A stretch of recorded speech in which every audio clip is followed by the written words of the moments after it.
Salam. Aujourd'hui, j'aimerais vous présenter un livre qui est dans la catégorie des sciences religieuses, un ouvrage très court qui a été écrit par le grand savant Ibn al-Jawzi. C'est un livre qu'il a écrit à l'attention de son fils, qui est une exhortation qui l'exhorte en fait à faire preuve de plus de rigueur dans l'apprentissage des sciences religieuses, toutes confondues, que ce soit le fiqh, que ce soit le Coran ou la langue arabe. Donc ce livre, je l'ai acheté, c'est aux éditions Tawhid, il coûte à peu près, enfin il coûte à l'époque 5 euros. Il est très court, donc au départ, bon, vous avez la préface et tout, donc le livre commence là, et il se termine avant la bibliographie. Donc voilà, vous avez juste ces quelques pages qui sont bien écrites, dans un style très facile à lire. Voilà, une police de caractère aussi facile à lire, et un style voilà, facile à comprendre. Donc en fait, de quoi parle ce livre? Alors en fait, dans ce livre, l'auteur Ibn al-Jawzi dit à son fils qu'il faut qu'il soit beaucoup plus déterminé dans l'apprentissage des sciences religieuses, quoi qu'il en advienne.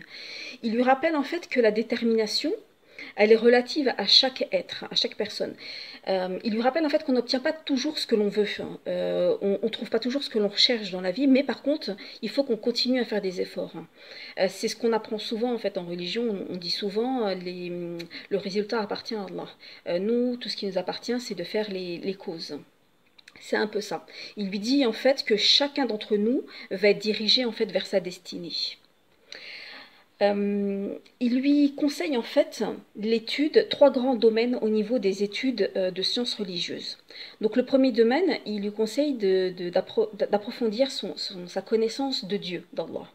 Le deuxième domaine, c'est la connaissance du prophète, et la troisième connaissance, c'est celle des lois religieuses. Si on regarde bien, en fait, ces trois thèmes-là, ils reviennent souvent en fait, dans beaucoup d'ouvrages, surtout dans un qui est très connu, qui s'appelle Al-Usul al-Thalatha, les trois fondements de l'imam Abdel Wahhab, qui est en fait bâti justement sur ces trois questions. Et ces trois thèmes-là, en fait, sont basés sur un hadith, le hadith avec l'ange Jibril, où justement il lui pose en fait ces trois questions-là.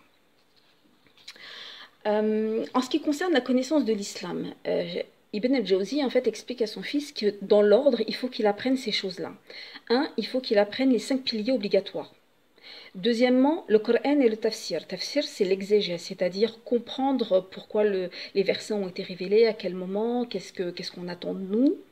Ensuite, troisièmement, l'étude des hadiths et de la vie des sahaba. Les sahaba, ce sont les compagnons du prophète, donc c'est comprendre comment ils vivaient à l'époque, voilà. Ensuite, c'est l'étude de la grammaire arabe, en quatrième position. Et en cinquième position, l'étude de Usul al-Fiqh et Da'wa. Usul al-Fiqh, c'est la jurisprudence, c'est les bases de la jurisprudence, comment est-ce qu'on en arrive à émettre des fatwas. Et Da'wa, c'est la prédication, c'est les règles en matière de prédication, parce qu'on ne s'improvise pas prédicateur comme ça. Ensuite, l'auteur va donner à son fils une liste d'ouvrages qu'il lui conseille en fait de lire pour se perfectionner justement dans ces différentes connaissances, ces différents apprentissages.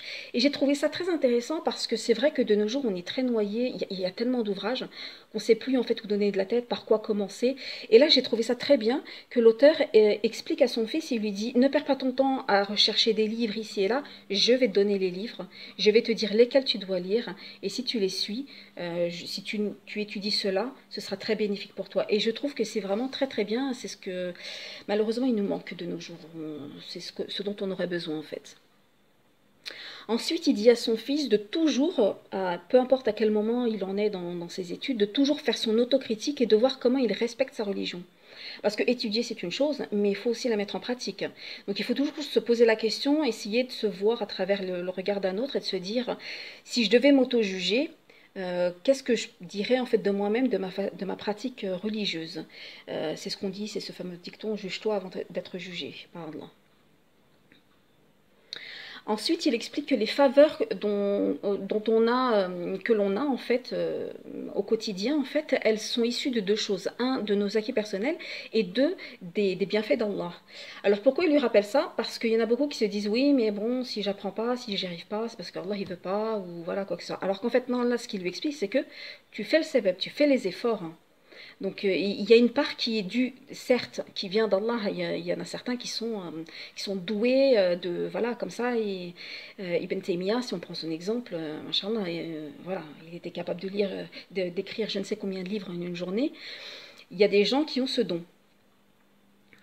Mais il y a aussi une part d'acquisition personnelle. Alors après, il y a une autre partie qui est très intéressante, c'est lorsque Ibn al-Jawzi explique à son fils à quoi ressemble une journée type d'un étudiant en sciences religieuses. Alors je vais vous le dire vite fait, hein, juste quelques points. Il lui dit donc on se lève à l'aube. Après s'être levé à l'aube, on évite toute discussion mondaine parce que c'est pas le moment en fait de parler de choses mondaines de la vie d'ici-bas. Ensuite, tu pars à la mosquée pour prier. Ensuite, une fois que tu as terminé, tu fais des zikrs jusqu'au lever du soleil. Ensuite, tu fais des prières surérogatoires.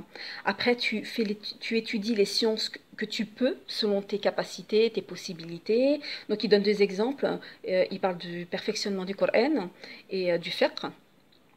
Ensuite, il lui dit tu fais tes prières obligatoires et surérogatoires az-Zuhr et al-Asr.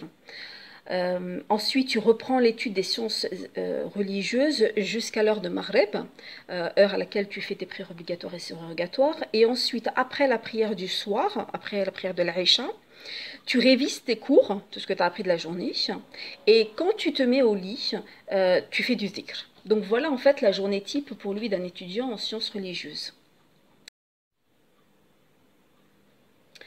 Après lui avoir parlé de la journée type d'un étudiant en sciences religieuses, il lui rappelle quelques règles fondamentales dans l'apprentissage, à savoir que 1. On ne commence pas l'apprentissage d'une nouvelle science sans avoir maîtrisé celle que l'on a étudiée en dernier. Il faut déjà maîtriser ce que l'on apprend avant de vouloir en apprendre plus.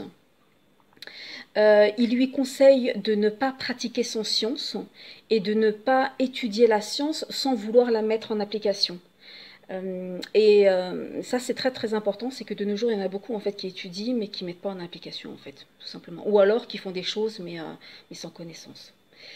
Il lui donne les noms de 4 grandes personnalités en islam qui, selon lui, ont atteint des très hauts degrés de connaissances et de pratique dans l'application de la science religieuse, qui ont su allier les deux, c'est-à-dire étudier les sciences et les mettre en pratique. Et pour lui, selon Ibn Jawzi, ces 4 grandes personnalités, ce sont Saïd ibn al-Musayyib, Sufyan al-Thawri, Al-Hassan al-Basri et Ahmed ibn Hanbal. Et pour terminer, il lui donne un conseil que je me donne à moi-même d'ailleurs. Tous ces conseils-là, je me les donne à moi-même, mais celui-là, c'est un conseil dont on devrait se souvenir tout le temps. Il lui dit, si tu vois que tu prends les études des sciences religieuses et leur mise en application à la légère, si tu prends tout ça à la légère, rappelle-toi la mort. Rappelle-toi ce qui t'attend en fait devant toi. Voilà. Et c'est là-dessus que je m'arrête. J'espère que vous achèterez ce livre parce que franchement, il en vaut vraiment le détour. Il est vraiment très court. C'est vraiment un très très beau rappel. Je vous dis à la prochaine, Inch'Allah. Je vous parlerai d'un autre livre que j'ai beaucoup aimé aussi. D'ici là, portez-vous bien et à bientôt, Inch'Allah. Salam alaikum.